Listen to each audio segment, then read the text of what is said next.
Good afternoon, everybody. It's a Sunday afternoon here. Welcome to another edition of Complete Sports Media's podcast. I'm your host, Aaron Campbell, and joining me today is Jason Cameron. We're going to break down some UFC, some NFL draft coverage, as well as some NBA. It's going to be a fun episode as always. Hey, Jason, how are you? I'm doing good. I'm enjoying the day. It's a beautiful day out today. Don't know about the rest of the week. I think it's calling for rain, but I'm enjoying today as it is. Good to hear. Yeah, we've had a sort of a mixed bag of weather, but it's been a pretty nice weekend. So let's hope the weather people are wrong and we get a great week ahead. So it sure makes it a lot better when it's nice weather like this. Oh yeah, it does. It makes everything a lot better. Makes work better. Just life in general better. Exactly. Yeah. Yeah, you're right. So okay, well, we're about to chat about another great UFC card after last week's Jacksonville COVID card. We get to talk about another one at the Apex, the light heavyweight main event, sort of the title challenger fight between Dominick Reyes and Jiri Prochazka. And you had mentioned last time we talked about this that Prochazka was super unorthodox, hard guy, tough, and you saw him as a bit of a favorite here. Reyes was the favorite going in through the week, and then all of a sudden the money line went on Prochazka, and there was a lot of happy people that put some money on him because he got a spectacular, crazy, brutal knockout. Probably, I think it was only the third spinning elbow knockout in the UFC history. And Dominick Reyes had an early nap on Saturday night as he lost that one. Dominick Reyes, I'm gonna give him a lot of credit. That dude is super tough because he actually took a beating in this fight. Like he really did. You saw what his face looked like after the fight was done. It looked like he went through a car wreck, man. Like he was beaten up. So I'm gonna give him some credit for being as tough as he is, but it's just that unorthodox style of Prochazka. It's just the way that he fights and attacks you. You can't train for that. It's different. It's weird. It's different. It's weird. But the other thing about Prochazka, which is super dangerous with him as a fighter, he's got power. He's got an obscene amount of power. And so does Reyes, but Prochazka really showed how much power that he has, that unorthodox striking style that he does, which really confused Reyes, I believe. And then also too, Prochazka's got a chin, man, because Reyes caught him with some hard counters, very hard counters, and it didn't seem to faze him at all. He just kept walking through. So much credit due to Prochazka. Great win by him, and dominating win over a very, very, very good opponent. Yeah, Reyes was tough throughout this one. They were exchanging some very hard shots. Reyes had a very crisp jab that he was peppering Prochazka's face with, but Prochazka was just very elusive. He changes stances, he moves in and out, side to side, really, really well. Very hard target to hit. And then when he would nail Reyes would cover up and back up, and he would hit him 2 or 3, 4 more times before Reyes would either swing back or try to move to another part of the cage. And Prochazka, I see this guy as definitely somebody that's going to be tough for that whole light heavyweight division to handle, because he's got 24 knockouts in 28 fights. Has just really been super dominant. That was his sixth fight that he's ended 117 and sooner. So, a lot of guys knocking guys out early. The thing about Reyes that shocked me was, you see his record. He had the chance at the title when he was 12-0. It's not really done very often in UFC where a guy's getting an opportunity at a title belt that soon into his career. He lost to Jones. Now he's lost to Blachowicz, and now he's lost this fight. Where does he go from here? Where do we see him probably a little while, 6 months probably, before he can get back into the cage after that knockout. But where does he go from here? Yeah, actually, you're absolutely right. After he recovers after that brutal knockout, because it was quite brutal, he landed on his face. But he's going to have to kind of go back to the drawing board, I believe. Like, I think now, because of those losses that you just mentioned, he's kind of starting back at the bottom of the list again. Yeah. So he has to climb his way back up. And by climbing his way back up, we're talking about like maybe anywhere between 3 to 4 more fights now, I think, before he can even be considered for a title shot again. Yeah, it's true. I sure didn't like Prochazka's haircut. I think they said it was Japanese warrior style, but I don't think I'll be sporting that haircut anytime soon. Well, and also too, like it looked like it was actually giving him some problems, because when Reyes put him in that guillotine choke, that was a lot harder to pop his head out because of the damn haircut, So I don't know. He may think about that, a little bit more deeply next time when he steps into the octagon, because I don't think that haircut gave him it didn't give him any advantages in the octagon. That's for sure. No, definitely not. No. But the Czech Republic, very represented, and really, really, really good up and comer. This guy, only his second UFC fight, but he had a lot of experience coming in, and he's a guy to watch out for. They did say that he will be next in line for the title holder shot. The next fight in the light heavyweight division has Jan Blachowicz fighting Glover Teixeira, and that's September 4th, UFC 266. And he's been said that he will face the winner of that. So excited. He seemed really thrilled with that. And I think either guy is going to have to face this really crazy up and comer. It's going to be tough. Oh, it's going to be super tough, man. Super tough to face Prochazka like that, because, like I said, he's got that in and out movement, that unorthodox movement. And also, too, he keeps his hands down at his side, so you never know where he's going to be striking from. He strikes from weird angles like that, right? Also, too, he's got pretty good head movement. Not the best still, because Reyes was still able to catch him. But with those other things involved when you fight that guy, like, those are all things that you have to keep in mind when you fight him, because it just makes for a very tricky fight against a very tricky fighter. Got $100,000 bonus for that. He got $50,000 for one of the performances of the night. He got $50,000 for fight of the night. So Reyes also got $50,000 on top of his show bonus, and the other $50,000 went to the winner of the co-main event, the featherweight battle between Giga Chikazi and Cub Swanson. Giga, 38 kickboxing fights before he even entered into MMA, and his kicks are lethal. That liver kick to Cub Swanson was just brutal. He could not stand anymore, had to go to the ground, and it was academic from that point on.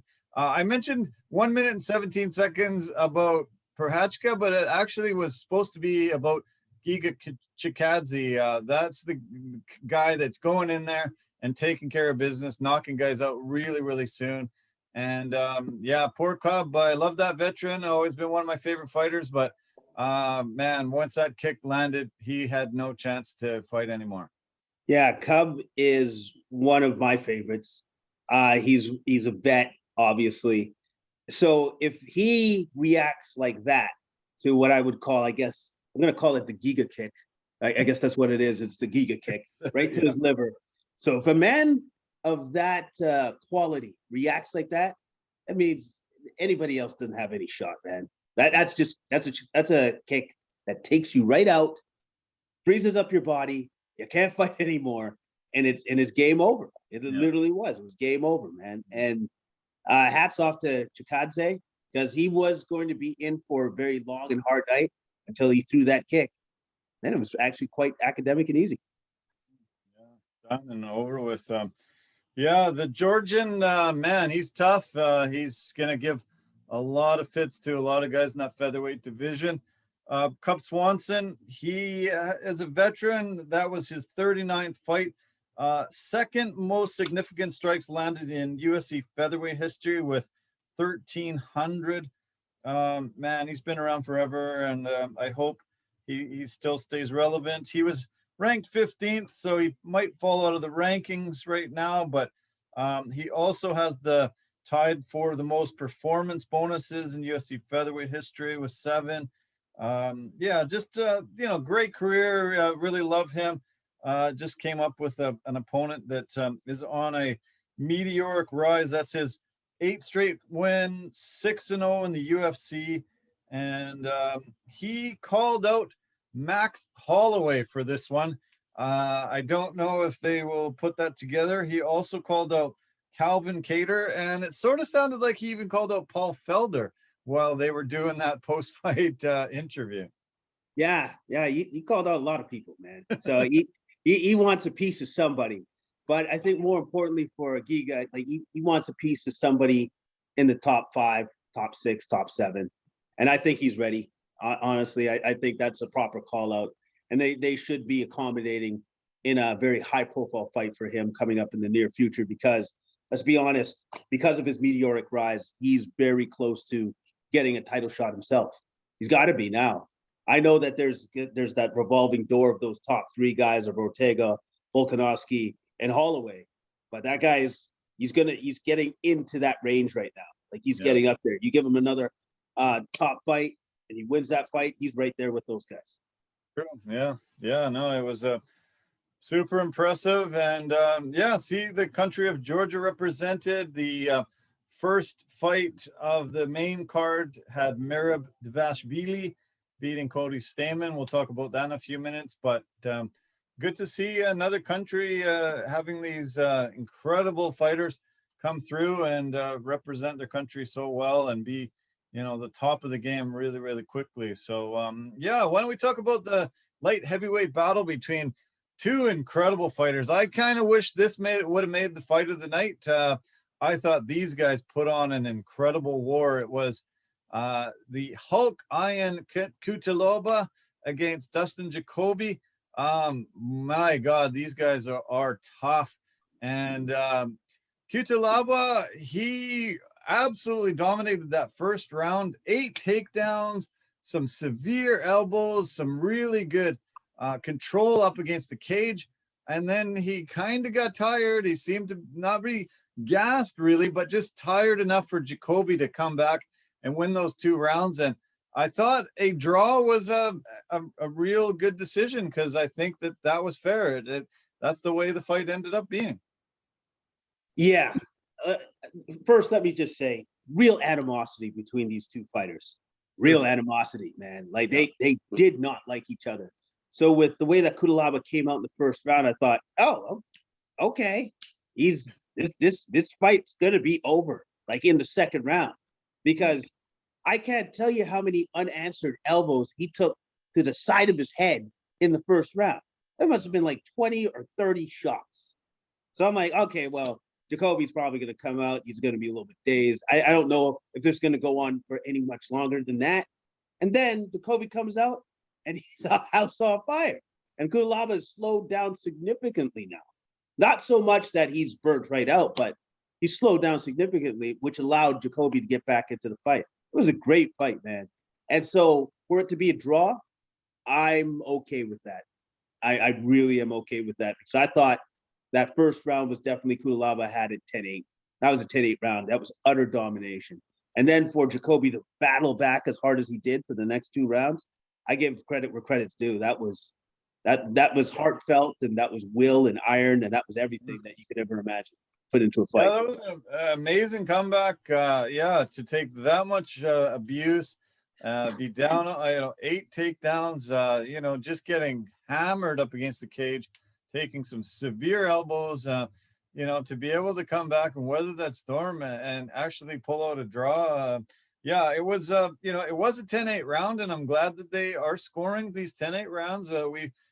We've seen many years where they weren't. It was just 10-9 no matter what. But it was a 10-8 round. But for Jacoby to just say, hey, I'm not quitting on this. I'm going to be able to pull this out. And I think he won those next 2 rounds fair and square, and it was a draw. And I saw one of the coaches pretty mad about it, but everybody else seemed to like, yeah, okay, that was a proper decision.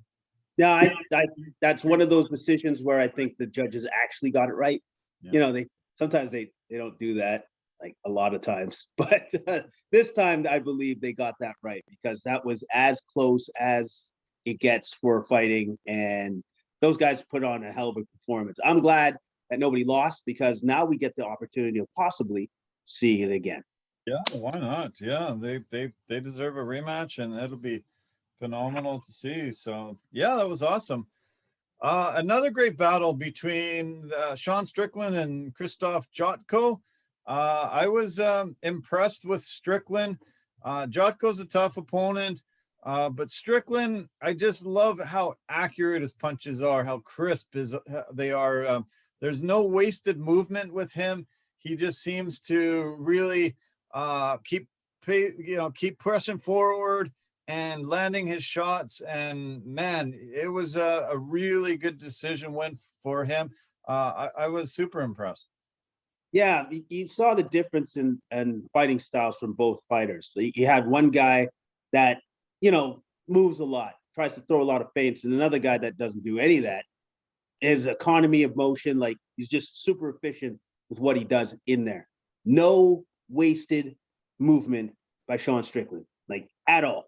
Like, which is actually pretty impressive in and of itself, that he has no wasted movement, and he just plods forward. Like, it's constant pressure, because he's constantly moving forward.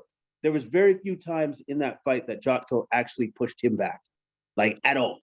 And I think that constant pressure, the accuracy, like you mentioned before, with his strikes, and that's he showed superior class against Jotco in that fight, because Jotco just he wasn't on his level, clearly. Yeah.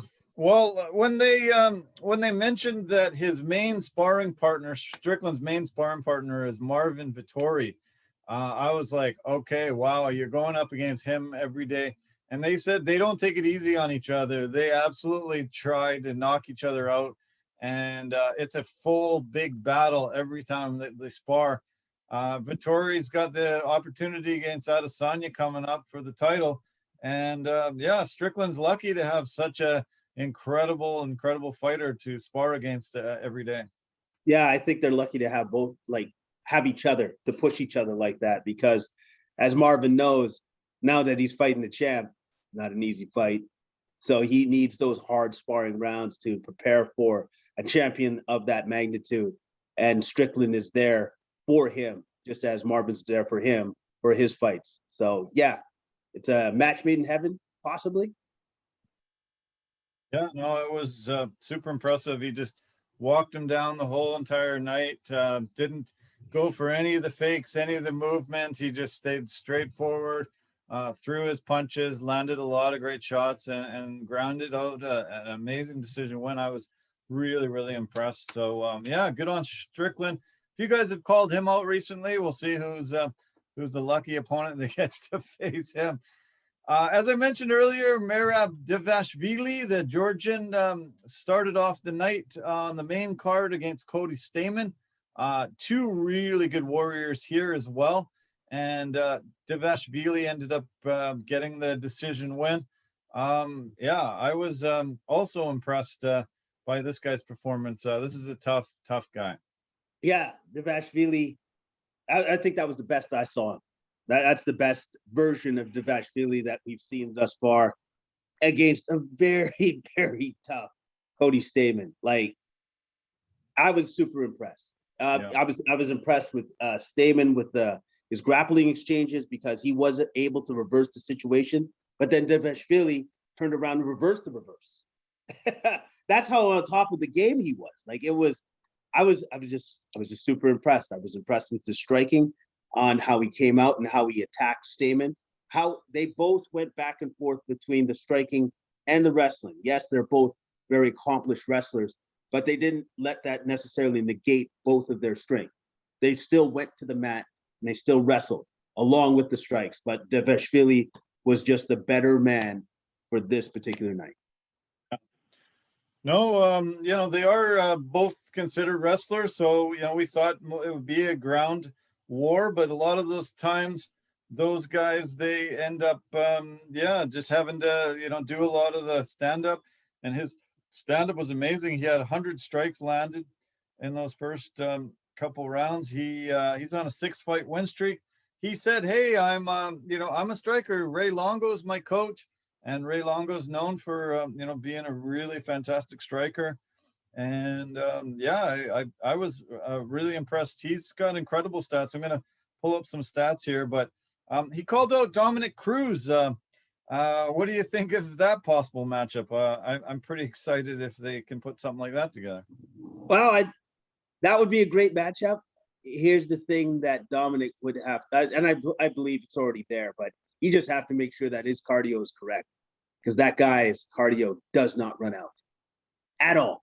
Like, that's one of the weapons that he uses when he fights people. Like, he's kind of like Michael Bisping in that respect, where he uses his cardio as a weapon, and it's constant pressure, constant. And you're like, why does this guy's motor never run out? It's because it just doesn't. It will never run out. He's just going to keep coming at you. And I think that's probably one of the things he's going to use against Dom. But again, if they do make that fight, that would be awesome, because it'd be super strategic fight, I believe. They call Dvalishvili the machine. He's a judo black belt. He has the most takedowns in UFC bantamweight history.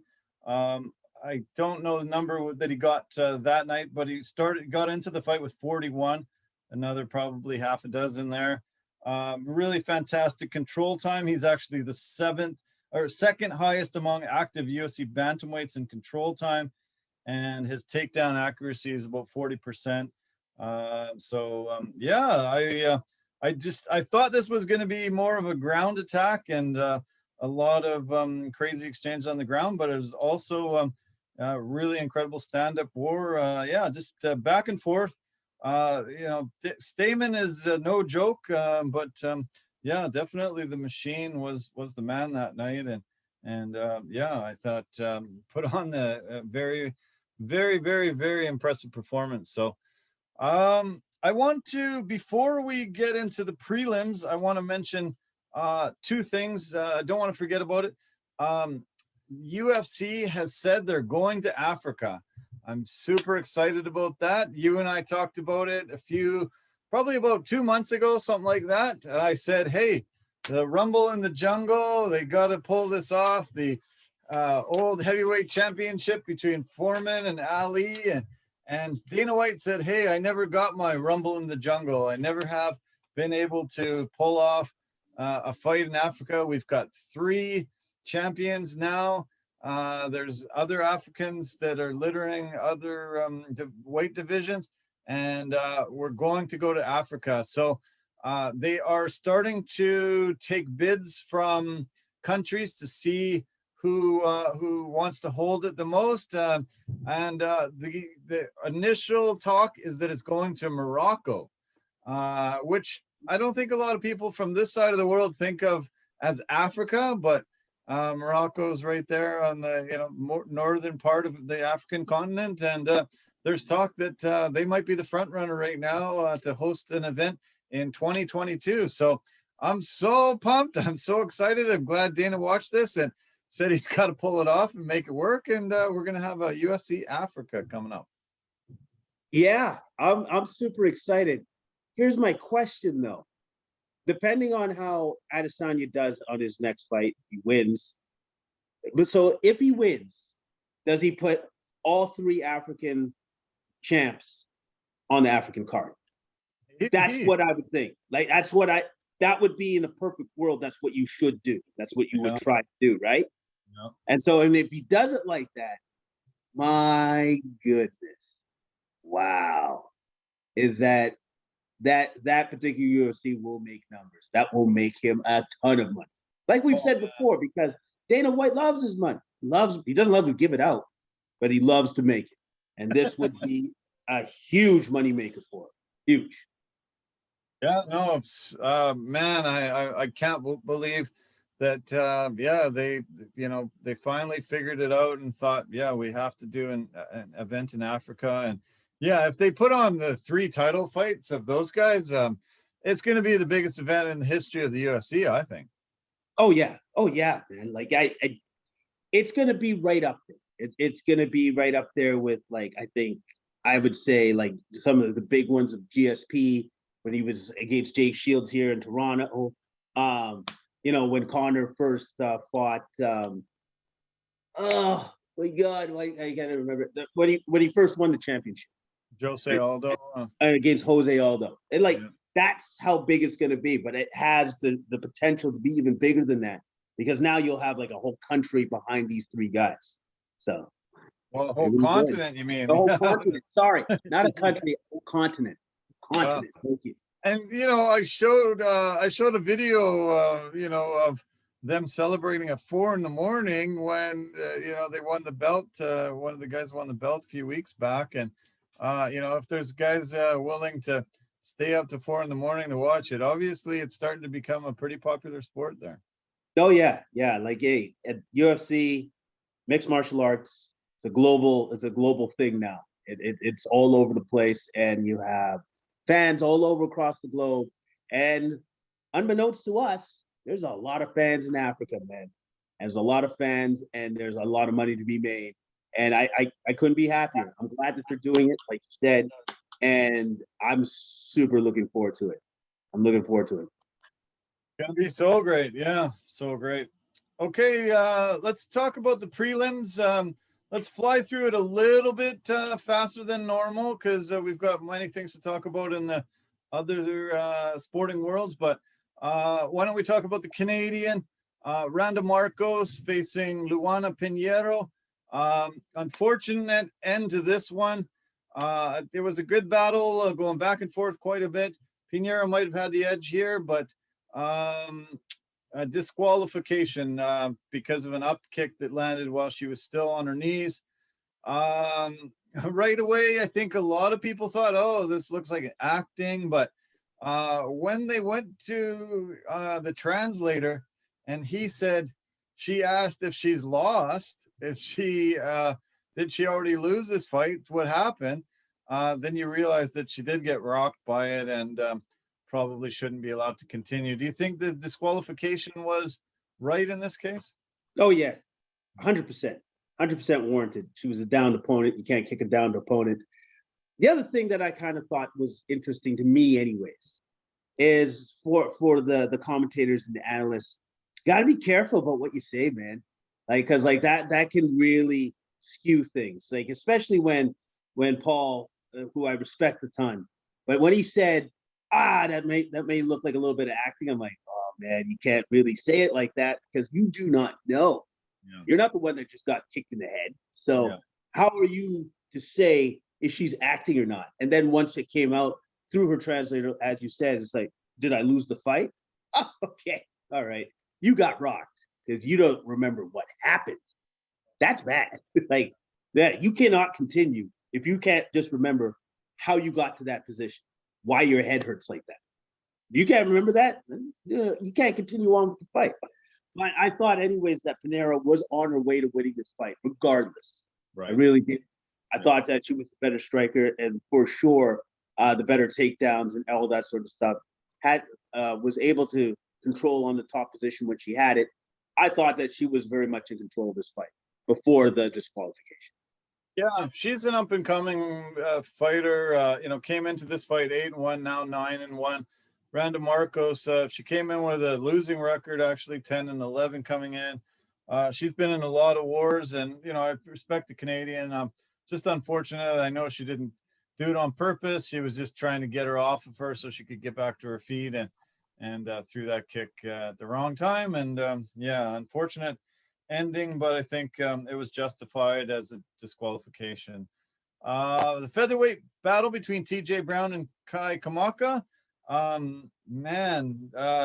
Kamaka was rocked early, and then TJ Brown got rocked himself, and they went back and forth. These two guys, they're small in stature, but they're big and hard, and It was a really amazing fight. A lot of grappling. Yeah, just I was impressed. Yeah, I thought it was great. Split decision win by TJ Brown. What did you think? I thought this was the best representation of mixed martial arts when it comes to a fight. They fought in all facets: standing, grappling exchanges, on the ground, went for submissions. It had everything. Like it had everything. It had so much. And I think both sides, both coaching quarters were super impressed because they loved the fight. Even the coaches were into it, saying, "Oh man, this is a good fight, man." And so I had Kamaka. I thought Kamaka actually won this fight because personally, I thought it could have gone either way. What other way that either way that the judges saw it, scored it, could have gone either way. But that Brown did win. It was close. It was super close, man. And I'd say that Brown kind of won it. I'd say probably in the third round, in the last couple of minutes, he seemed to want it more. And so he was really going for it. He was pushing himself past his limits. It seemed clear to me. And especially in that last minute where he's just throwing strikes, just throw strikes. So super impressive fight. And, Brown did edge him out, but it was close. Yeah. Really close fight. I actually thought when the fight ended that Kamaka was going to get the decision. I was a little upset with it. I thought Kamaka, won 2 rounds and should have got the victory. But as you said, it was close. And great representation of the sport. They had all elements and really tough, close battle. I was really happy with it.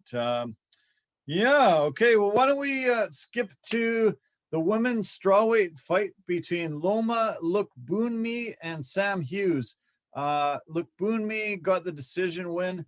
The thing that shocked me about this is she is the one and only first Thai fighter in the UFC. And I'm shocked by that because Muay Thai has been around for hundreds of years. It's been one of the most amazing elements of mixed martial arts. And there's so many tough Thai fighters out there that I'm amazed that there hasn't been so many more coming in at the lighter weight divisions in the men's and the women's. But she's the lone representative right now for her country. And she's a really great fighter. I'm super impressed with her. But are you shocked that she's the one and only? A little bit, actually, to be honest with you, because of the culture of mixed martial arts over there in Thailand. It's something that they live and breathe over there. It's their national sport, Canada's hockey, US is baseball, but their national sport is Muay Thai fighting. And, I'm amazed they don't have representatives in the UFC littering those lower weight classes. Exactly. Right. So that's their national pastime, literally. So you think that there'd be more, but now that she's in, maybe she's opening the door for more fighters like herself to come into the UFC and demonstrate their skills. But she's a bad lady. She's a bad lady, man. Like those kicks are no joke. When she throws those kicks, those are full force, a lot of power behind them. Hughes made a good accounting of herself, but Lookboonmee, as the rounds were adding up, was getting further and further ahead as it was going on. Personally, her striking is top notch. Yeah. It's top notch. Very, very top notch and incredible. Yeah, I'm really impressed with her, and she's new into her career, only 6-2 record, but I think the sky's the limit for her with that power and that kicking ability. Look out, women's strawweight division. She's coming. I want to talk about the middleweight fight between Andreas Michailidis and the Canadian KB Buller. We had Tanner Bozer on last week as a podcast guest, and he is a teammate of KB. They fight out of the same gym in Edmonton, and I was really excited to see KB. He had a quick knockout loss in his last fight, so I was hoping he would come back with a vengeance and take a victory. But I don't know. To me, they mentioned it through the cast. I also, felt the same way, that he just didn't seem to have that fire, that real intense passion to, throw at will, get himself in dangerous positions to land some strikes. He was just a little too controlled, and Michailidis took the fight to him and won that decision.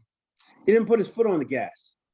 Yeah. Like he didn't really step on it at any point in time in that fight. Like it just seemed like he was always holding back, or he was reserved, whereas Michailidis was throwing and being consistent with his effort and with his ferocity. And I think that was the difference. Like Michailidis was literally just more consistent with what he was throwing out there, as opposed to KB, which was he just hung back too much.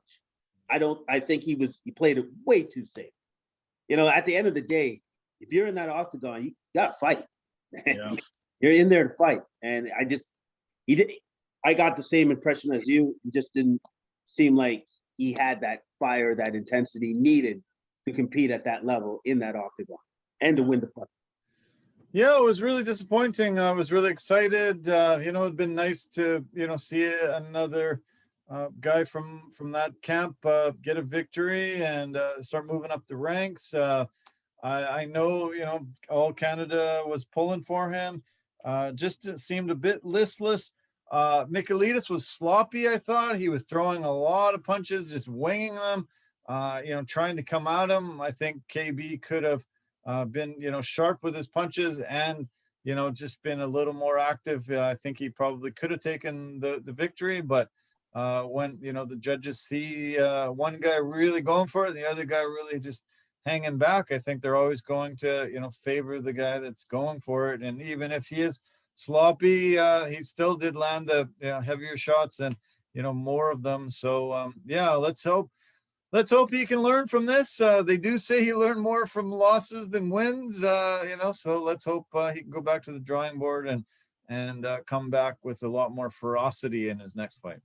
Yeah, I hope so. I hope he learns from this and knows, for the next fight, that he's just going to have to show more aggression. Like he's going to have to be more consistent with his attack, period. Do you want to mention quickly the opening fight on the prelim card? Luke Sanders, Felipe Colares, decision win by Felipe. What'd you see there? I'm going to be honest. I didn't see this one. This is the one fight that unfortunately I missed, as it was the early prelim and I didn't catch it on TV. Basically, Sanders dropped Colares early and was landed some really good jabs, took him to the ground, flattened him out, had a lot of opportunities early, but Colares ended up being the better fighter as the fight wore on, got a bunch of takedowns late, and just seemed to be the better fighter in the last two rounds. Won a decision 29-28 on all three judges. He said he was motivated quite a bit because during his training camp, his mother was diagnosed with cancer, and it really, really affected him a lot. He was super emotional, cried quite a bit when the decision was read.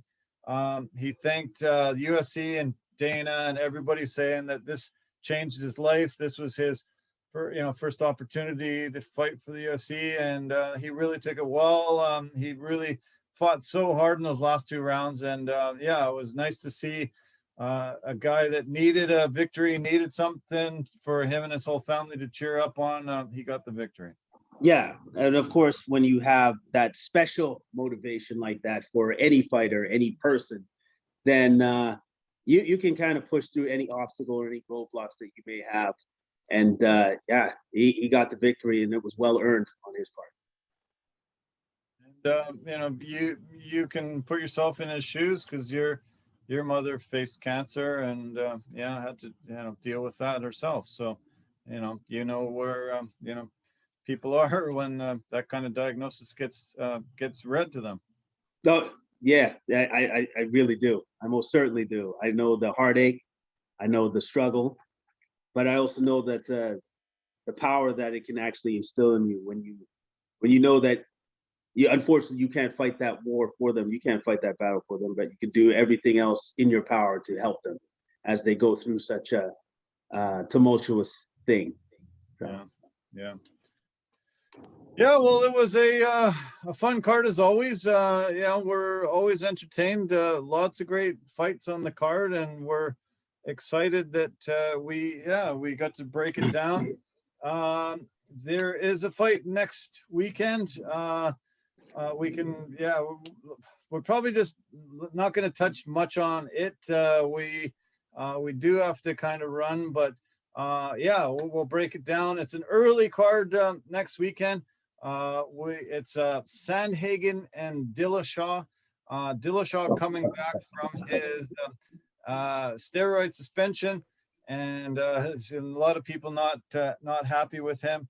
We'll see how Corey Sandhagen handles him, and we'll see a couple of years away from the octagon what it does to Dillashaw. Yeah, Dillashaw, the cheater.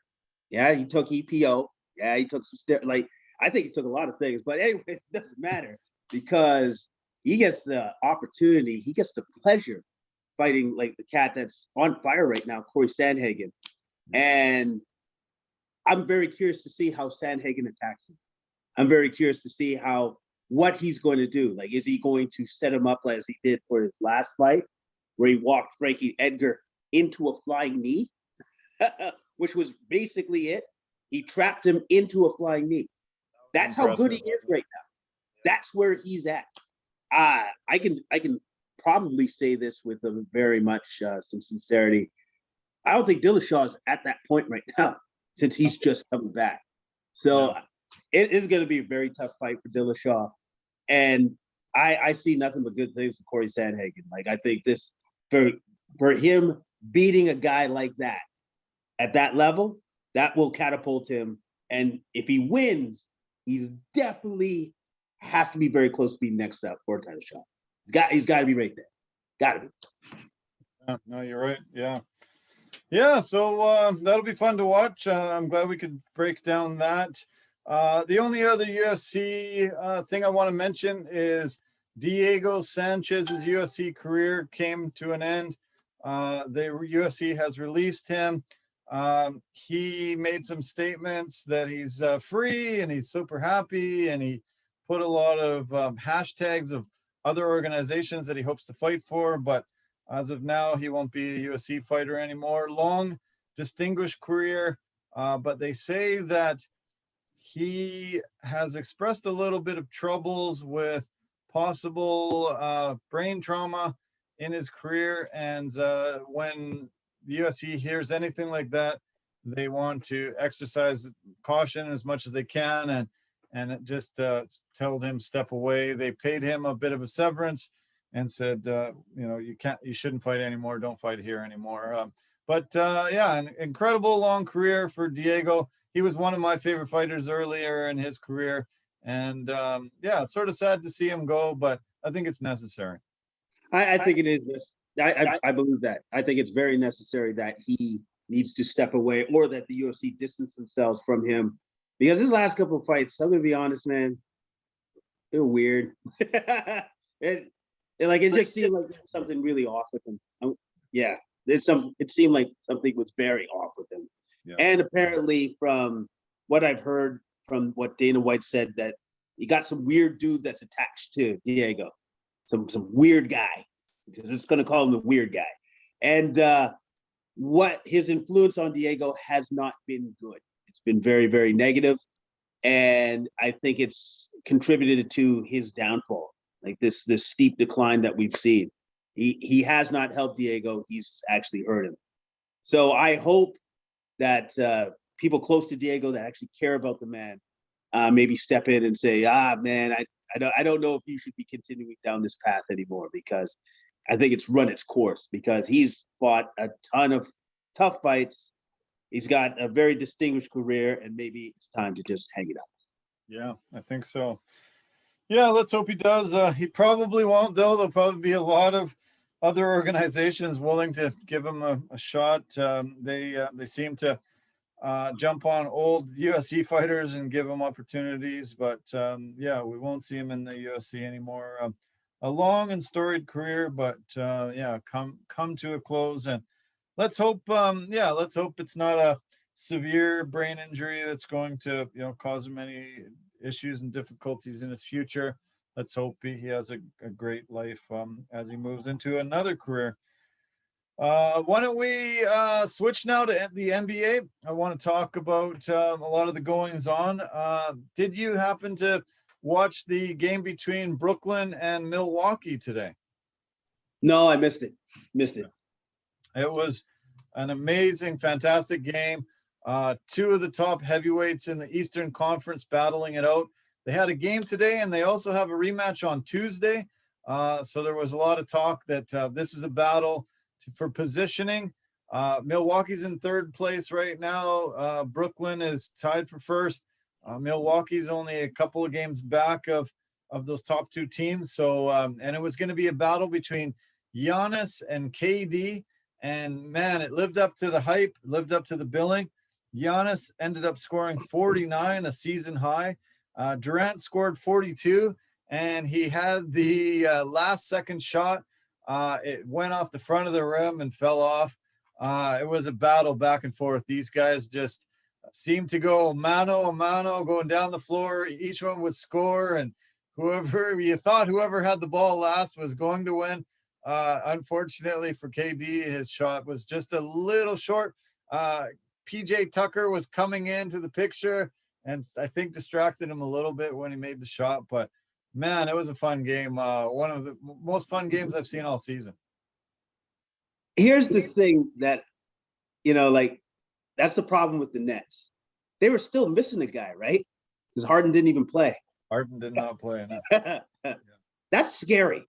That is actually, if you think about it, it's terrifying because it's hard enough to beat a team just with KD. Oh yeah, and Kyrie Irving. All right, but they were still missing an absolute huge superstar on their team. Yeah. And that's wow, man.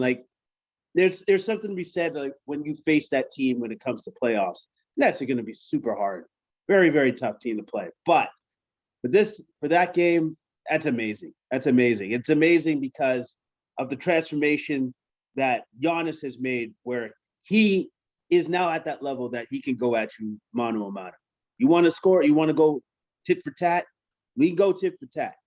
And on top of that, I believe the Bucks their team is better than what it was last year. Yeah. And one of the reasons why it is better than what it was last year is Jrue Holiday. That guy is an absolute stud. I love his game, and I love the defense that he brings to the Bucks, where he can lock up somebody else's best. He can take away a guy. He really has that ability. Right. Yeah, definitely. A really amazing third option and great defender. And yeah, he has made them much better. Giannis came into the game. They weren't even sure he was going to play for a while. He only played 46 seconds in the game before, hurt his ankle pretty bad. So came in today, had an amazing game, had a season high 3-pointers. He just looked phenomenal coming off a bad ankle injury. Milwaukee was great. It's going to be fun to see back-to-back games with these two. I'm looking forward to the battle on Tuesday night. And Milwaukee really has a legitimate shot to finish in that mix with Philly and Brooklyn. Milwaukee still can finish first. It's going to be a nice battle. They're all down to about 8 games left, so we're only a couple weeks away from playoffs. It's coming really soon. I can't believe the season's already down to the last 8 games. I can't believe that they managed to fit in 72 games for this ridiculous pandemic season. They fit in 72 games. 10 games less than a regular season. When I think about that, I think about the logistics that had to be put into it, the way that they had to push the teams to just play back to back to back to back. It's amazing. It's one heck of an accomplishment something I didn't think would be possible, to be honest with you. I really did. I didn't think that they could pull off a 72-game season, but here we are. Yeah, they did it and pulled it off. And it's been, fun to watch and incredible. I've been really excited to watch it. And I can't wait for the playoffs to come. There's a little more jockeying for position for these playoff matchups. And we're going to, discuss some of it. I do want to talk about Duncan Robinson. He set a record on Saturday night in Miami Heat's win over the Cleveland Cavaliers. He became the fastest player to reach 500 three-pointers in NBA history. Amazing shooter, has just come in and just been able to let it fly. Incredible that he has done it 35 games faster than anybody in history. Luka Doncic did it in 35 more games. So he only needed 152 games to get this record. Luka Doncic second at 187. Damian Lillard did it in 199. Donovan Mitchell 208. And Klay Thompson and Buddy Hield both did it in 214 games. So Duncan Robinson has a record. It might not stand for years and years, but to be able to do it 35 games faster than anybody else, super impressive. That is very, very impressive. It's very impressive considering where he came from and how his path to the league wasn't easy, very, very hard. But at the same time, he's like just the chance and the opportunity that presented itself for him to be the 3-point guy on a very good Miami Heat team. And he has come out and he's shown up and he's shown that he's as deadly from 3-point as anybody in the game right now. Yeah, he played basketball for a Division III school called Williams College. It's in Massachusetts. It only had 2,000 students back then. He was able to, make it into the league and holds a record that, he'll be able to tell his kids, his grandkids, and anybody else that he's sitting around playing on the playground with. Blew me away that, he's the top of the heap, fastest ever to get 500 threes. And I love him. We've been talking about Miami, especially that run in the bubble. They went all the way to the final. There's just a lot of great pieces they had, and he was such an instrumental piece in being able to provide those 3-point shots for them as they made their run. Yeah, of course, because when you have a dead-eye shooter like that, then he draws people to him, and it just opens up the court for everybody else, and it just makes the games that much easier when you have a guy that's like, well, as soon as I kick it out to him, he's going to hit that three. You know that, right? And it just makes the game so much easier, so much more simplistic. And I couldn't be happier for the guy. Like you said, came from a Div 3 school, and for him to grind and get into the league the way that he has, and then to surpass some of the peers that are going to be Hall of Famers one day. For him to pull that off, that's amazing. That is simply amazing. Oh, amazing. Yeah, incredible. Yeah, so there's a bunch of games going on today. The Trailblazers in Boston game's on right now. It's a 1-point game with 7 minutes to go in the third quarter. Portland's up 84-83. Looking forward to the matchup tonight between the Lakers and the Raptors. 7 o'clock start here on the West Coast, 10 o'clock Eastern. Lakers are finally back. They got LeBron back. They've got AD back. They've got Drummond. They're all a little bit banged up still, but they are back playing games. And look out now, look out West. They came back just in time for a playoff run. And as long as they can all be healthy, they have a really good shot at repeating this championship. Oh yeah, I would say so. And also too, they came back just with just enough time in the regular season to do some tune-up, make sure that they're good heading into the playoffs. Hopefully they can get that chemistry that they need with Andre Drummond, with AD and LeBron. But you know what? Those two are so good that they'll be able to figure it out very quickly, I believe. And the other thing that has been super impressive, the most impressive thing with the Lakers, while their two superstars have been out, has been their defense. It has not suffered.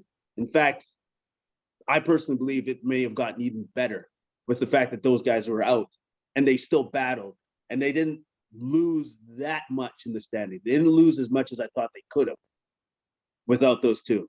And they still managed to keep things afloat while those guys were out. So, yeah. And once again, I believe the Lakers should be the favorites to win, and that's the team to beat. Yeah, well, it's going to be strange because usually the favored seeds, going to be 1-2 going into the into the playoffs.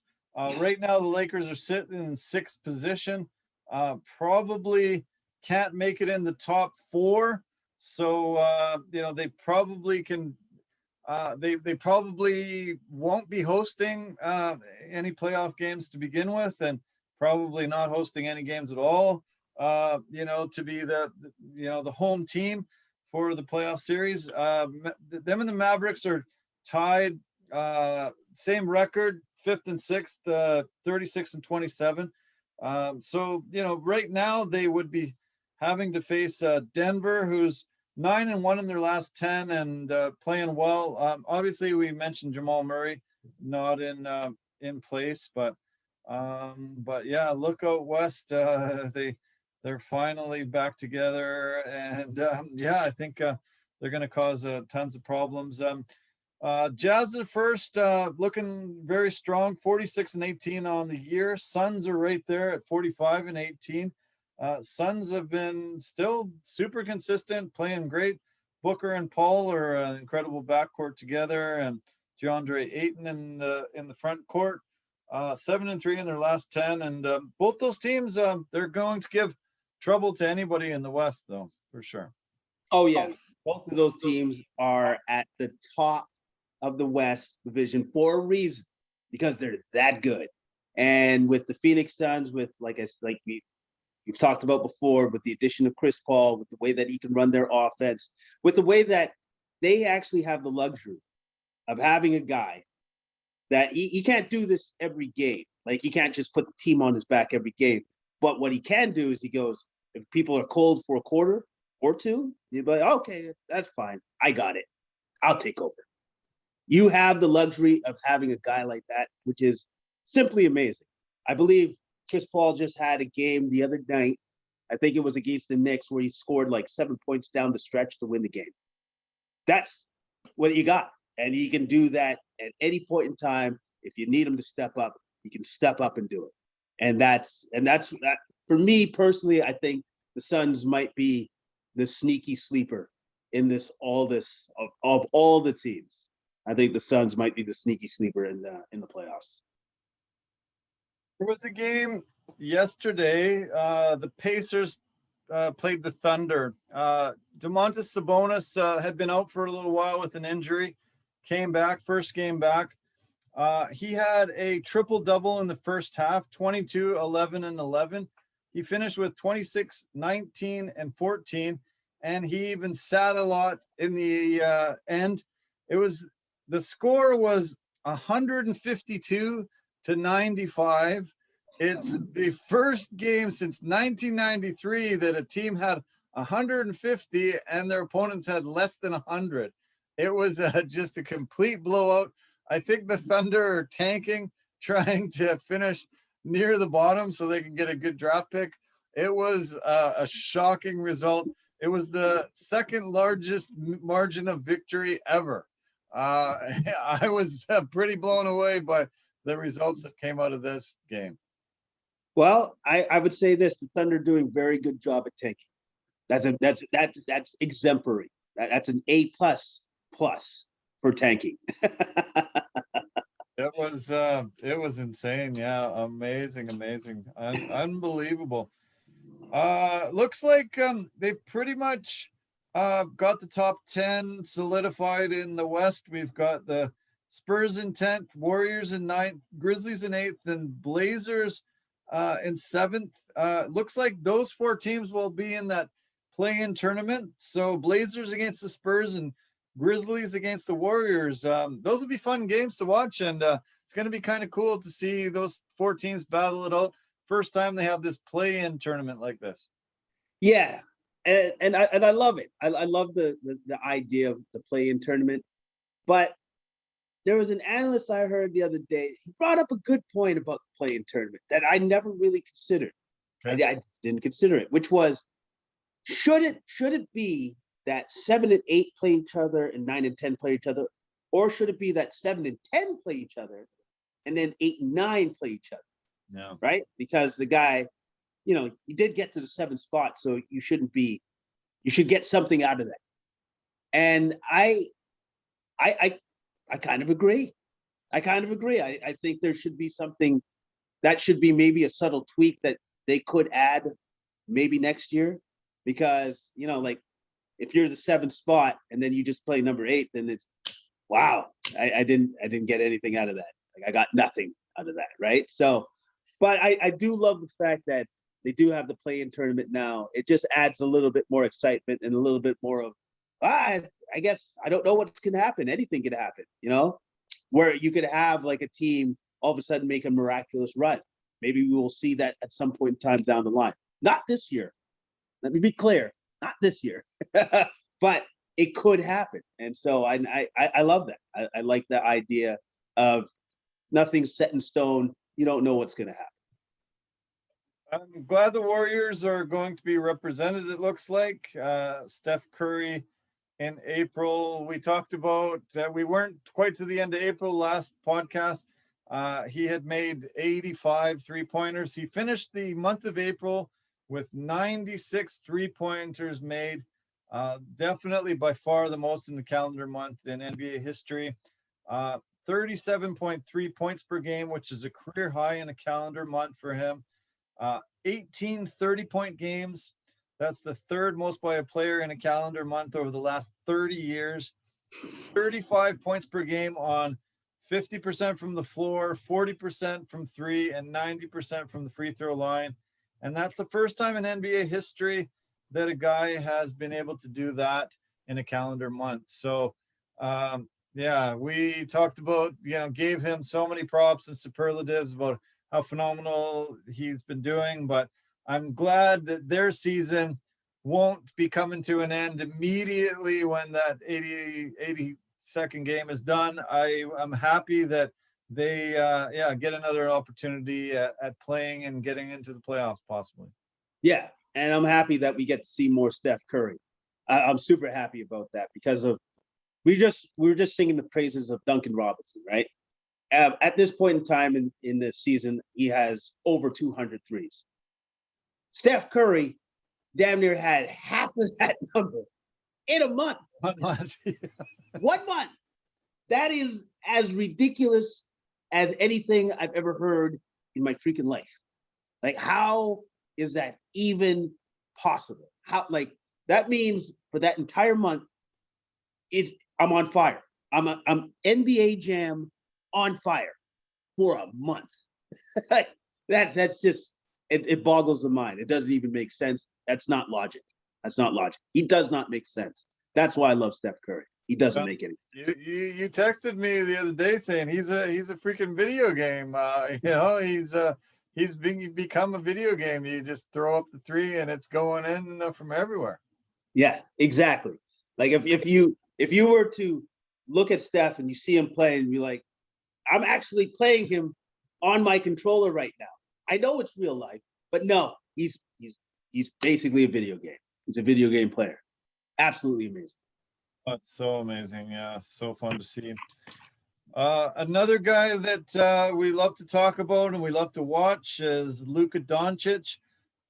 He had a 30-point, 20-assist triple-double. That's only happened 4 times in history. Russell Westbrook had it happen earlier this year against Indiana. Magic Johnson had it happen in 1988, and Oscar Robertson back in 1961 against an opponent called the Chicago Packers.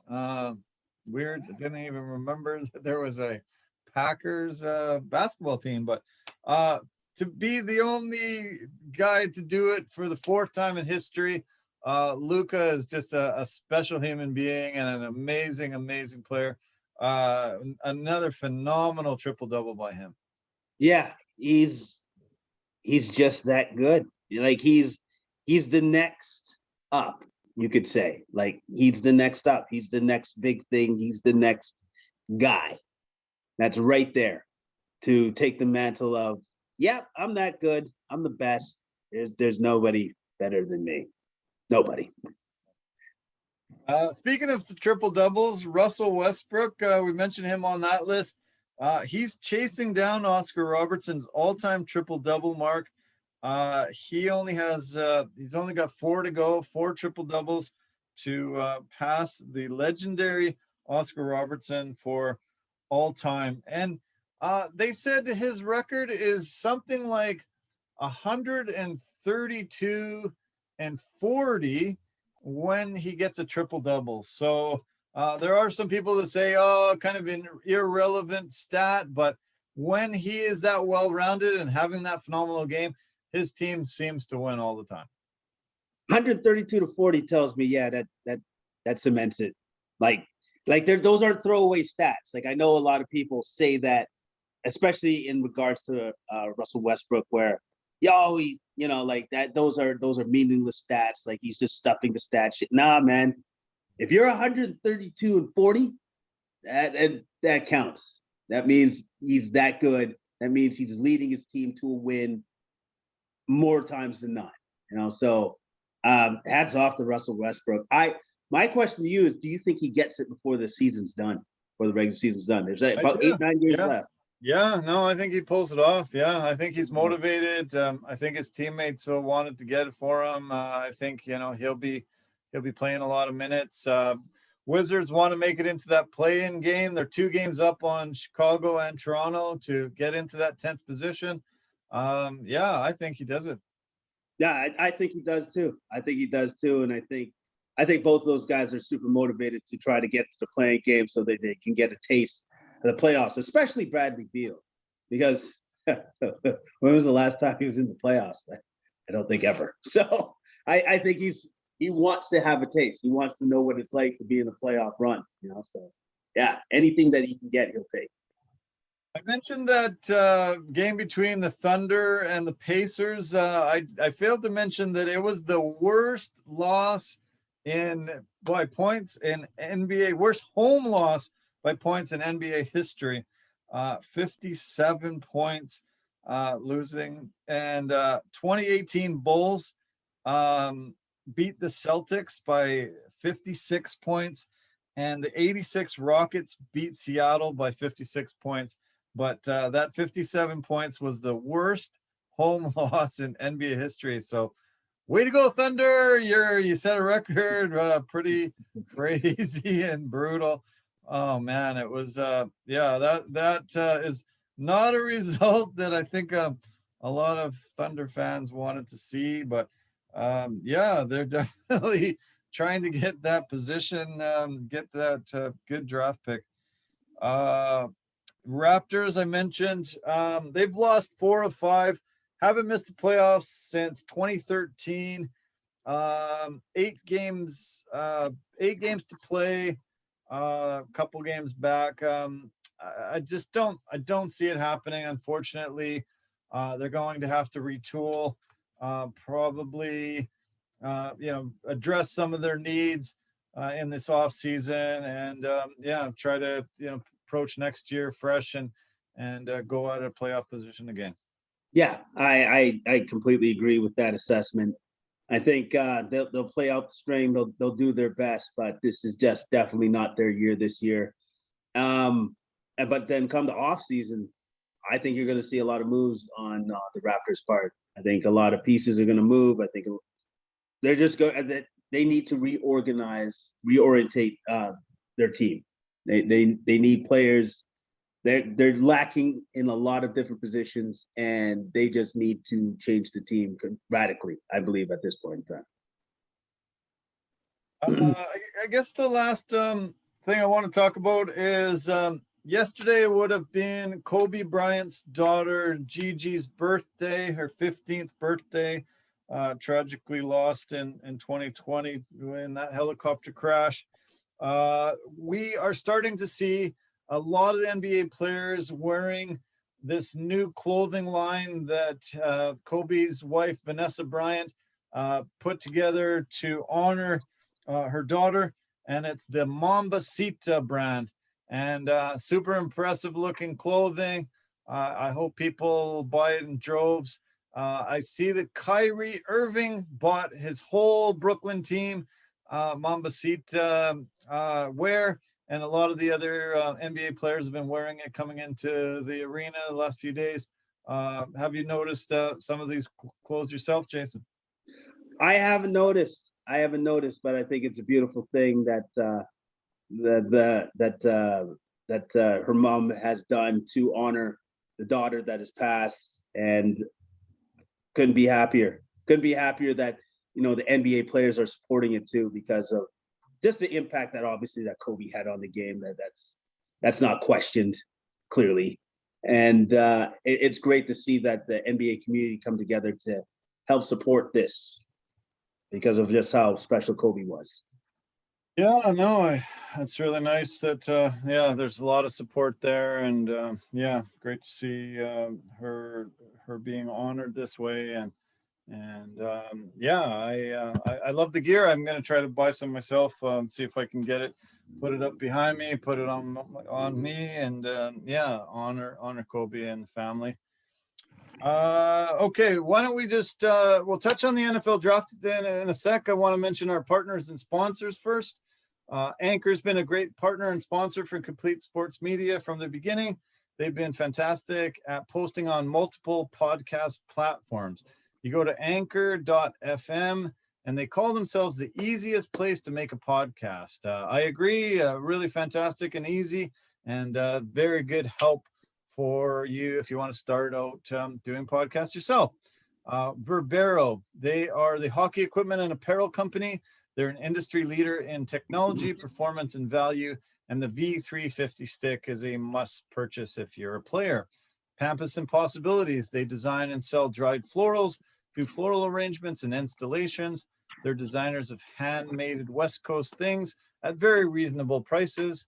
And Forever Living, they are the aloe vera company. They grow and manufacture aloe vera-based products for health and beauty. And if you go to CompleteSportsMedia.com, you can find tons of details on these companies and their products and purchase them at reduced prices. So thanks as always to our partners and sponsors.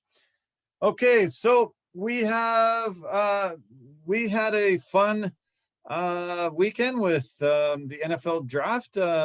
Obviously, there's always tons of talk about the top 4 or 5 positions, and everybody's really excited about these quarterbacks usually joining these organizations, and the first 3 went according to most people's pre-draft picks, and it was pretty normal, but a lot of really great moves made over the weekend.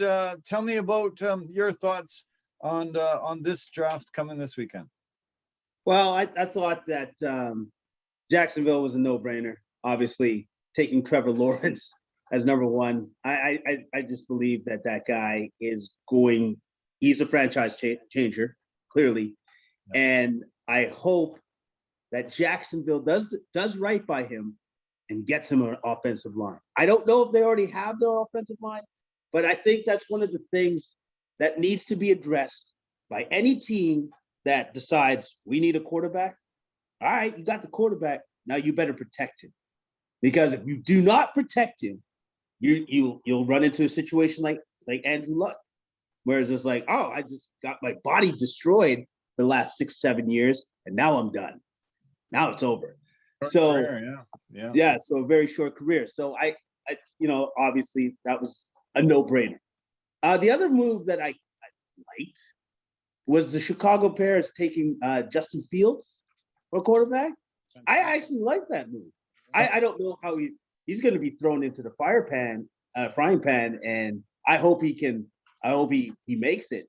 but I think he has the potential to do very good things for the Bears.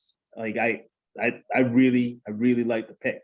Really like the pick. No, they were really happy he fell that far. There was lots of talk that the 49ers would take him with the third pick, and they decided to sort of go off the board and pick a different quarterback. And yeah, Justin Fields is a huge get for Chicago.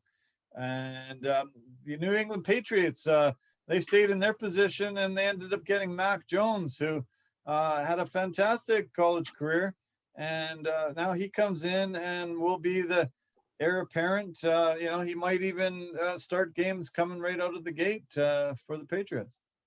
And the Patriots didn't have to do anything. I think he fell into their lap, literally fell to them, like in the 15th spot, which is amazing. I don't like. It's almost like, did Belichick plan this? What did he do? Like, how did he talk to the other teams to say, I'm going to use my New England wizardry, and you guys are just going to give me what I need without me doing anything at all? It's kind of amazing. It's kind of amazing. I liked, actually, another one I wanted to bring up. I like the Denver Broncos pick. I like them picking up cornerback Patrick Surtain, whose father played in the league. Yeah. Now the son plays in the league. I really like that pick because their secondary needed help, and he was one of the two of the best cornerbacks to come out this year. Besides, I think the other one was Jeremy Horn. So I love the pick. I love the pick. What about your Atlanta Falcons? They made tight end Kyle Pitts their pick, and man, can you believe the size of this kid? 6'6", 239 he's listed at. Man, like they have an incredible weapon. You and I've been talking a lot about the size of these crazy tight ends. This is another milestone reached. This guy is an incredible target. 20 years old, coming into the league at that size. Great wheels. I think it was a fantastic pickup by them. I think so too. So I think personally, out of all these athletes, I think he was one of the best athletes in the draft this year. And it's kind of going to be weird for me to say this, but he's still growing into himself. He's still he's going to be bigger. He's like, when he reaches his full-grown, mature, built NFL size, now you're looking at a man that's 6'6", 250, 260, doing all of that. And he's going to be a scary individual. I love the fact that the Falcons picked him up. I think that's a great pickup for them. They decided to not go with a quarterback and just keep Matt Ryan, just keep it going. Yeah, I'm happy, but there's still a lot of work that team needs besides just the tight end. So, but it's a step in the right direction, I believe. Yeah. A lot of people said there was winners and losers in this draft. It's always hard to evaluate it immediately until you see them play and see them perform. There's a lot of talk that the Browns, Eagles, Ravens, and Giants were probably the winners of this draft. Got so many needs addressed.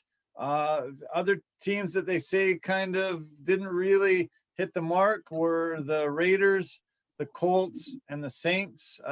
They say that they didn't really get the people that they needed. We'll see how it shakes out in the next little while.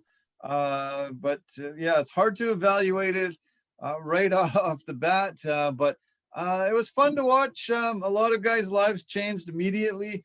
There was 4 Canadians picked in the draft, and that is tied for the most since 2014.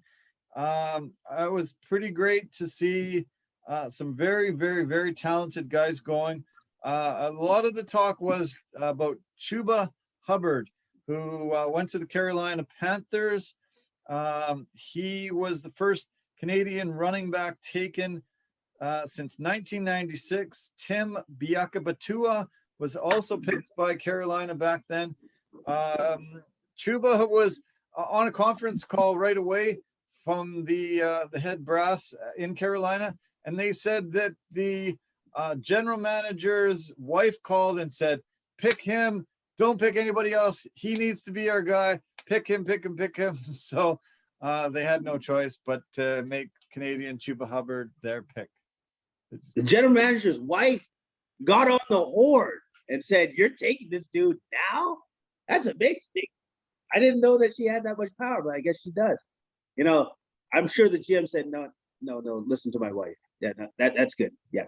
That's what we want. So I love it. I love the fact that we finally got we have a good representation, some Canadian talent in the NFL, and 4 picks. Most it's been in a long time, and that's awesome. It shows as a country where we're getting to. We're getting to a point where, you know, like our athletes are getting into the highest levels in the NFL. He had a bit of a down year in 2020. Didn't play full season because of COVID, but he was the top running back in the nation in 2019. He had 2,094 rushing yards and 21 touchdowns. So the teams hadn't forgot about him. He only played 7 games last year, and he had about 700 yards rushing. Pretty great game. A pretty great season, but the season before, he was the top running back in the nation. I'll mention the other guys. Javon Holland, safety out of Oregon, went in the 2nd round, 36th overall. He's out of Coquitlam. Benjamin St. Just, Minnesota corner. He went in the 3rd round to Washington. And Josh Palmer, wide receiver from Tennessee, went in the 3rd round to the Los Angeles Chargers. There was a couple guys that were supposed to be picked. They said they were going to be picked, but didn't make it onto one of the rosters right away. But there's a huge amount of free agent signings, guys, undrafted signings that's started happening on Saturday, Sunday, going into this week. I think a guy named Alaric Jackson out of Iowa. He was a 4-year starter at tackle there.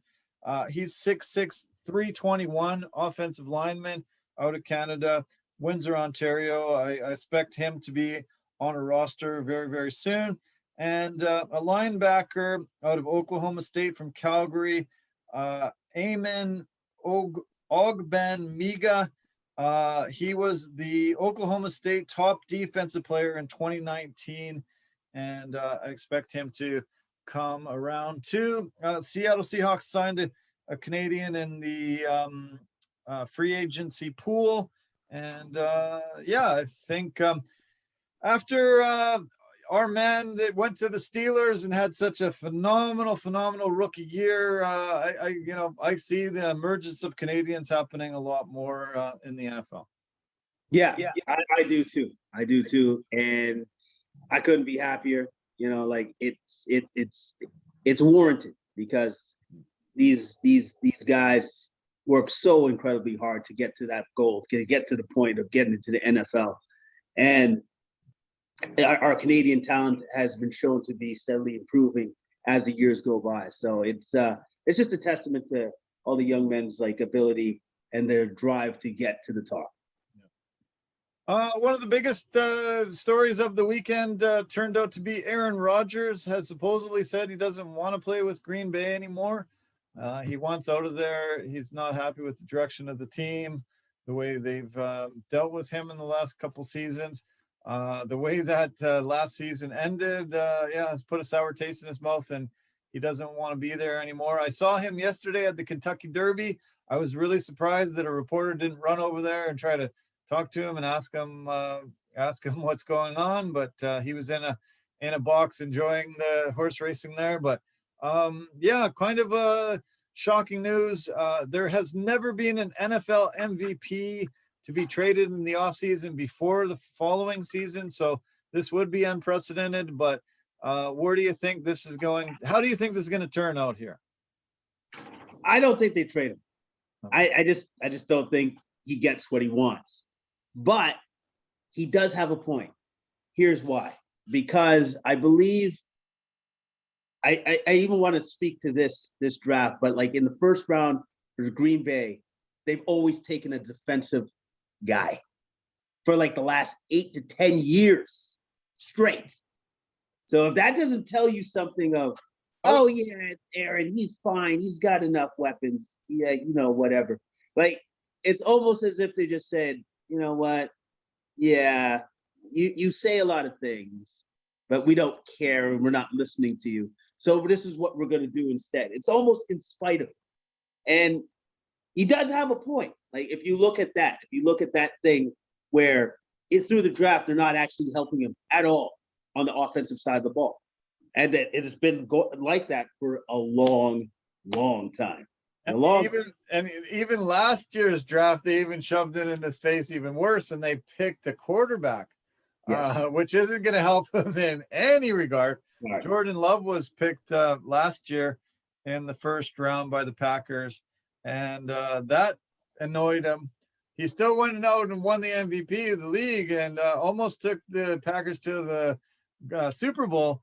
But this year, I just think, there's some serious problems there. He has so much money, so much leverage that he could probably sit out, and they will have to be forced to make a deal if he really doesn't want to play there anymore. If he puts his foot down, if he's willing to lose out on, I don't know, what is it, probably 40, 45 million this year or whatever it is. But if he's willing to lose out on that, yeah, he could do that. He could really force their hand. Because the other thing that came out during the whole draft and stuff was the fact that the story came out probably due to him pushing it a little bit too, that Denver wanted to try to get him. And so that was the backstory behind the actual NFL draft. And it was just coincidental to me that a story like that comes out on the day of the draft. Really? Yeah, that's cool how that happened. Timing was everything. Timing was impeccable. Yeah, exactly. Yeah. I think it was fairly strategic. Yes. And, Aaron Rodgers doesn't do anything without thought. It's always measured. Everything that he does. It's to send a message most of the time. And that's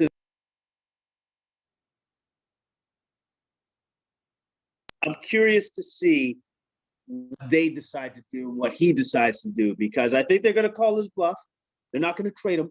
They're just not going to do it. But what?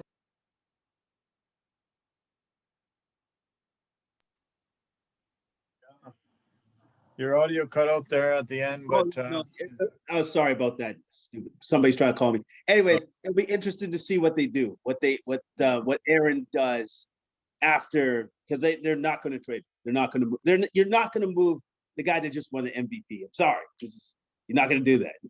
Not going to do it. Yeah, true.